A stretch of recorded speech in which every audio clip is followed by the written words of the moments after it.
Assalamualaikum warahmatullahi wabarakatuh. Oke, pada kesempatan kali ini saya akan membahas tentang pengereman khususnya di motor Vario 150. Oke ya, langsung aja, nggak usah lama-lama ya, biar durasinya nggak terlalu panjang. Bagi kalian yang pengguna Vario lah ya, nggak pengguna Vario juga, mungkin Beat apa yang lainnya yang mungkin yang sistemnya remnya itu CBS, yang remnya CBS itu pasti kalian tahu lah gitu ya. Pasti pengeremannya itu kurang greget gitu ya, kurang pakem gitu ya, karena ya emang motor Matic Honda itu yang CBS yang kayak Vario Beat itu emang kurang pakem. Nah di sini saya akan coba sedikit kasih saran sih ya, bagaimana sih cara upgrade-nya gitu biar lebih enak gitu. Pertama mungkin kalau kalian budgetnya minim itu, kalau menurut saya itu pertama lepas CBS-nya dulu, paling murah lah. Lepas CBS-nya, ini saya udah lepas ya, udah saya ganti sih masternya, bukan dilepas. Jadi kalau bisa kalian lepas CBS-nya dulu. Di sini nih ada baut, kalian bisa lihat tutornya lah. Nah, ini saya kebetulan langsung ganti masternya. Tapi paling apa ya, nomor 2 lah ibarat kata, urutan kedua itu setelah lepas CBS, misalkan punya budget lebih banyak, itu langsung upgrade ke pengereman aja nih di bagian piringan. Itu menurut saya yang paling berpengaruh. Jadi misalkan budgetnya belum mampu buat upgrade kaliper, selang ataupun ke master remnya, mungkin bisa ke disnya dulu, ke cakramnya dulu, itu bisa ke 220. Tapi menurut saya sih enakan 260 sekalian gitu ya, biar nggak nanggung gitu. Kebetulan ini saya pakai 260 mereknya KTC. Ini juga enak banget ini. Udah berapa bulan nih pakai ya, hampir ya ada mungkin hampir setengah tahun, hampir ya 5 bulanan lah. Ini enak-enak aja sih, nggak ada goyang ataupun bunyi dut-dutan atau gimana. Ini karena udah floating juga, ini bukan full floating ya. Mungkin kalau sellernya bilang ini full floating, tapi menurut saya ini masih semi floating nih. Jadi yang mau upgrade yang pertama, kalau misalnya budgetnya minim, mungkin dari disnya dulu aja.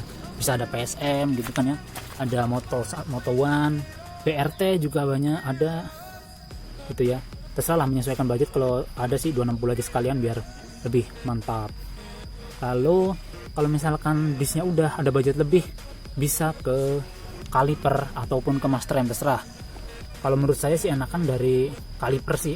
Tapi biasanya kalau misalkan kalipernya 2 piston atau 3 piston punya PCX, kalau master remnya masih pakai master rem standar, biasanya agak dalam gitu, karena ukuran master remnya, valve-nya itu sini, bagian ini, di bagian master remnya, bagian ini itu kalau standar masih 11 mili kalau nggak salah ya. Kalau ini 12,5 punya PCX ADV, jadi lebih nendang lah ibarat kata fluidanya atau cairannya untuk kedorong dari selang ke kalipernya gitu ya.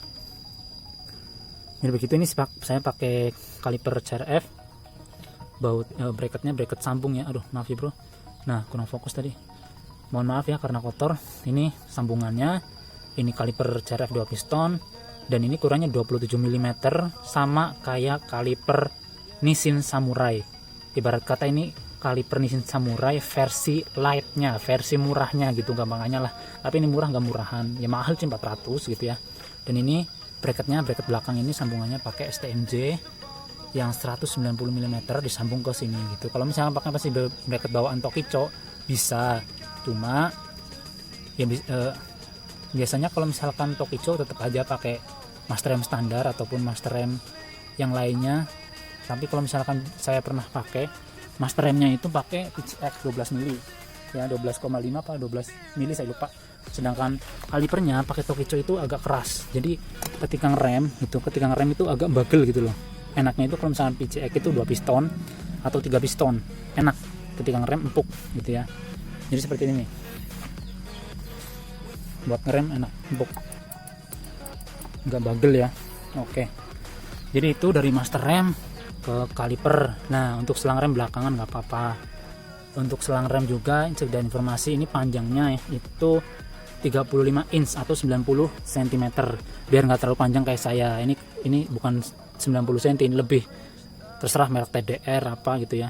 Kalau ini saya merek R9, jarang juga sih, atau KTC yang ada model banjonya, ada settingannya seperti ini biar lebih mudah saat meliuk-liuk gitu ya, nggak cepet inilah, bisa menyesuaikan posisinya, bisa diputer-puter, ini disesuaikan settingannya. Untuk reviewnya gimana? Pengeremannya enak banget daripada standar ya pastinya gitu. Nah ini view dari agak jauhnya ya, lebih keker juga ya. Mungkin kalau misalkan budget pelajar ya tadi dari awal, dari piringannya aja udah cukup menurut saya kalau misalkan mau biar lebih pakem ataupun lepas CBS nya gitu ya. Kalau ini semua ganti segini semua kayak saya, mungkin agak berat itu budgetnya. Ini saya aja nyicil dari kalipernya dulu, terus ke master rem, ke selang rem, terus ke cakramnya gitu ya. Mungkin begitu ya, tinggal pilihan kalian aja sih. Menurut kalian mau kayak gimana, mau pakai yang 3 piston atau 1 piston pakai cok aja, terserah kalian.